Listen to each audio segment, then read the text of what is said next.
We found what in the cylinder heads?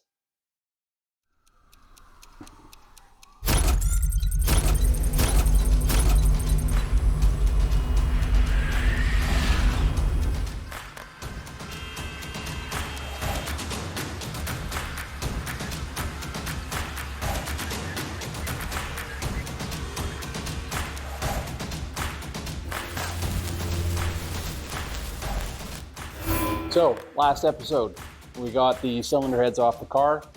Everything went pretty good. Got them on the bench here now. We're gonna take them apart and take a look inside. I wanted to give you a brief little introduction here because we found some crazy stuff inside these cylinder heads. I'm really glad in a lot of ways that this engine did not roll over. Originally it would have been nice if it was, like a Vice Grip Garage episode where they find a car that hasn't been on the road for 40 years and they throw a battery and change the oil and clean the points and it runs. This car is not that car. So as we're taking it apart, we're finding things that reinforce the fact that that's probably not the right way to go. And what we found inside the cylinder heads was, reason number 12, I think, probably at that point, as to why it's a good idea maybe not just to fire up an old car that's been sitting a long time, especially if it's been outside and if there's mice around. So my good friend Todd at 306 Fox Body, I'll put a link in the description to his channel. He did an episode last year about winter storage, what he does to prepare his cars for winter. And one of the things he does is he puts a little mesh screen over the exhaust pipe. And I'll show you that clip here right now. Depending on where you live, and you don't even have to live out on a farm or a rural area, but here's what I do. I make these mesh screens to go over the tailpipes. My dad used to tell me stories about how he heard where a mouse goes up the tailpipe, up the manifold or your long tube headers, and it finds the one valve that's open and somehow squeezes through that little valve opening. And if you have a big block, there's probably a little bit more room and a high lift cam. They make a nest on top of your cylinder. So that mesh screen back there, it's kind of a good idea. It's cheap insurance. So Todd, kind of explained that myth, that legend that he got from his father. And we're going to look at my cylinder head and my exhaust manifolds, and maybe what he does for prevention is maybe not such a bad idea. Now, my exhaust pipe, the muffler had rotted and it had been sitting on the ground, so the mice had a little bit of an easier ingress in there. But it still stands true that mice can get pretty much anywhere, and an exhaust manifold is probably a very safe, sound place for a mice to hole up for the winter. So watch the video, see what we find, and kind of hang out with us as we tear apart and clean up the heads a little bit and get them ready to go off to the machine shop. So thanks for coming out. Enjoy the episode, and we'll see you on the next one. Thanks. So we've got the driver's side head sitting here on the bench. We've got the rocker shaft. These things are a good 20 pounds. Fossilized mouse turds. That's fantastic.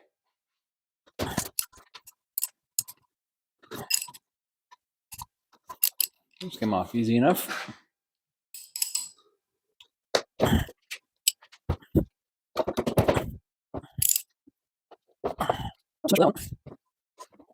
Inside ones probably had more heat.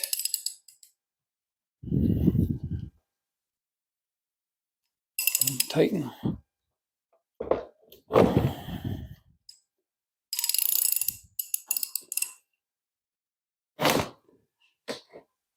There we go. Trick of the trade to remove stubborn bolts. Actually tighten them just a little bit if you can.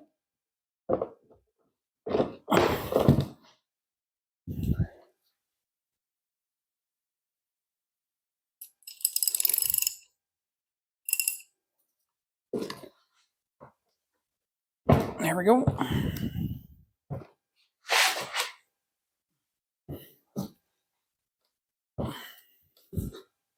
And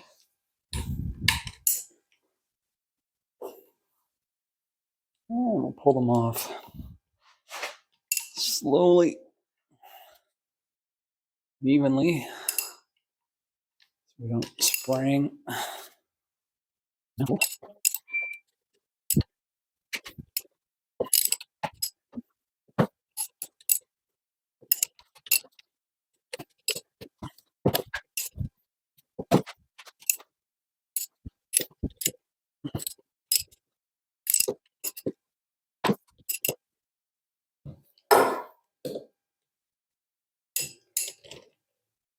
The time comes to put this back together and put it back in the car, I'm probably going to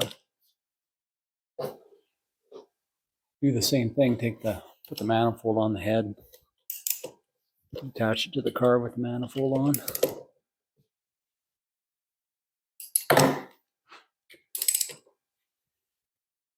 That's if the block is still in the car. If I have the engine out, I might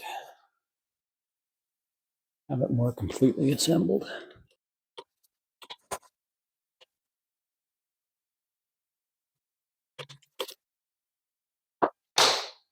Okay.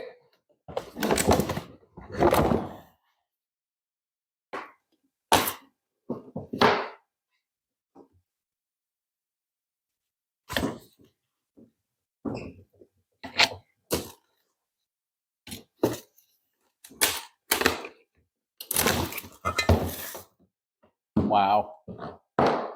Look at all of that.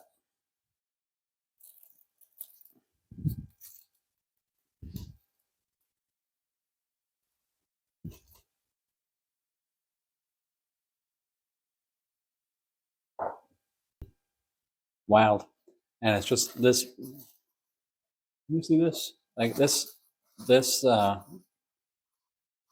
is just full up here. This exhaust port is absolutely full. So that's exciting. Okay, drop back. Okay, so I just took the exhaust manifold off. This is cylinder number 7. This is the one that's actually stuck in the block right now. So manifold. We got more crystallized crap. I'm pretty sure it's nose droppings once upon a time. But that all, and it's still, the inside of the head is just full. Todd, you're going to love that.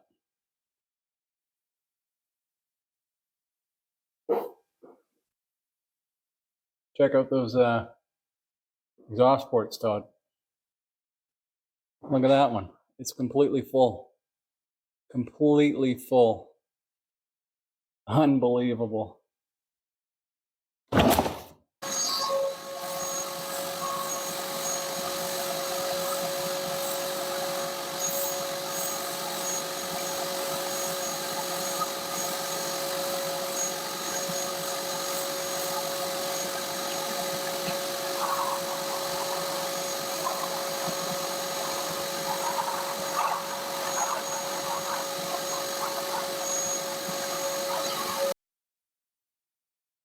Driver's side cylinder head.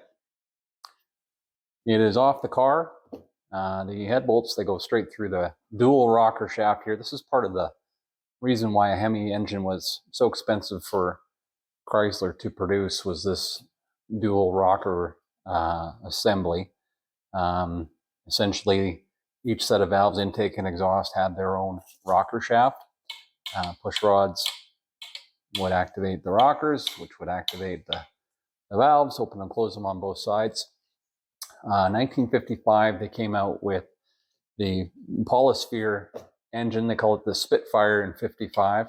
Used essentially the same block, but a simpler cylinder head design, more in line with what you would see later on with the wedge style, where you only had a single rocker shaft and the valves were kind of lined up all on the back side. They called it a semi-Hemi Polysphere combustion chamber design. So the Hemis had the dual rockers. They weren't called Hemis until the second generation race motor came out in the 60s, the 426.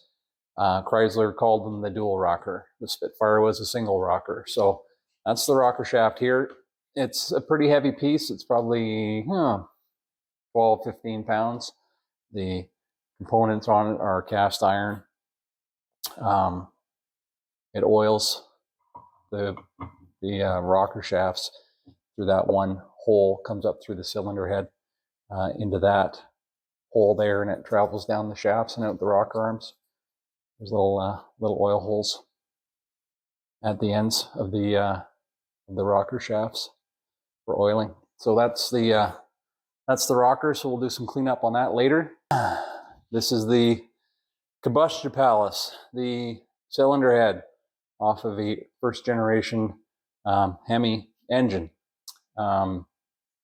So what made this unique, of course, like the rocker shaft, the valves are canted on each side of the cylinder head instead of being all lined up. We've got the exhaust valves on this side, the intake valves on this side here. So spark plugs, I've still got them in this one. I'll pull them out. They go right down the middle of the cylinder head. So when it fires, when you get to the magic underneath, this thing is 90 pounds if it's an ounce. It is heavy. Heavy, heavy, heavy. All right. So there is the hemispherical combustion chamber. The magic is all right there. So with that design, you got the intake flow that goes straight in. Exhaust valve opens, it goes straight out the other side. That was one advantage. The sphere is the most efficient shape for volume. Uses the least surface area for a prescribed amount of volume. So that's why the hemisphere was a good shape for a combustion chamber. The difficulty, of course, was putting these valves on the opposite side, which is why you needed the dual rocker shaft, which is why you needed the crazy 59-degree push rod angle coming out of the block, which LA Mopars also had as a evolutionary trait that came right from the original Chrysler V8. Spark plug hole, pretty much dead center, just offset a little bit here from dead center. So your spark plug was in an ideal spot for combustion. So most modern overhead cam engines also have a similar head shape with 4 valves per cylinder. You got 2 intakes, 2 exhaust. In the combustion chamber, with overhead camshafts, it's a lot easier to actuate that valve train geometry. So that's the underside of the head. It's got a lot of carbon buildup on it there, and this is the head from the driver's side. I've got a marked DS driver's side 1357. That's the cylinder numbers. So this would be turned around, actually. This would be the back of the engine. So this would be cylinder 7, cylinder 5, cylinder 3, cylinder 1, right there. Now, I'm going to show you over here some crazy stuff that we got coming out of this cylinder head. I've already shot back this out, but I'm going to show you. I'm going to use this camera here. This debris is still coming out of the exhaust ports.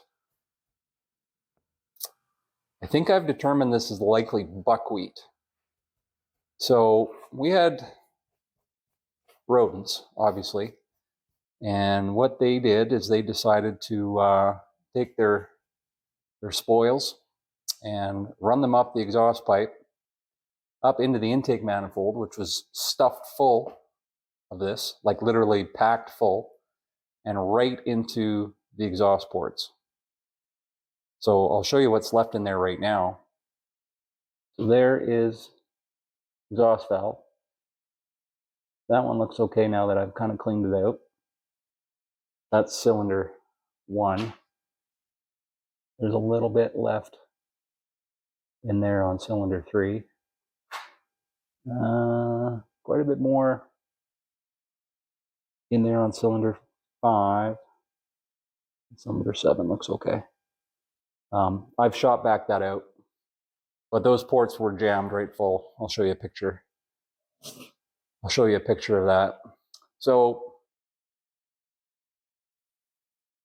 there's a lot of channels on YouTube that show these will it run videos, barn find, field find, first start in 25 years, 20 years, 30 years, 40 years, 60 years, as this case is with this engine. My engine didn't turn over. So that's why I went this far.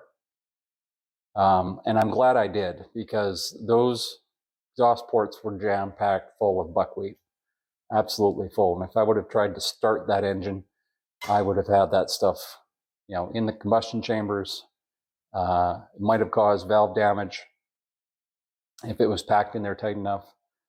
It was not a pretty find. So I'm really glad, you know, in hindsight, that the motor didn't turn over and I tore down to this point before I tried to start it, because with all that debris that was in the cylinder head, it would have been a real mistake to fire this up. So I would recommend, if you've got a vehicle that you don't know the history of, you know, even if it rolls over, at the very least, try to stick an inspection camera into the ports. If you can. I did the intake side, of course, when it was still on the car.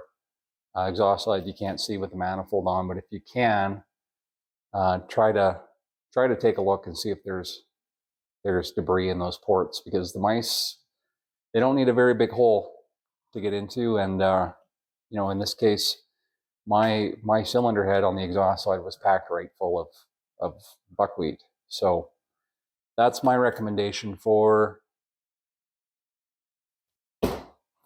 starting a barn find, is probably strip it down. You know, you got a valve cover gasket, if you have to replace them, they're about 20 bucks. Head gaskets are about 40 bucks a side. Intake manifold gaskets. So you've got, you know, $150, $200 in replacement gasket cost, and then some time, just to take the head off and take a look and, you know, try to do it right, you know. If it's an engine that you're going to keep for a long time, car that you plan on keeping for a long time, it's a preventative measure step, I think, that you should do.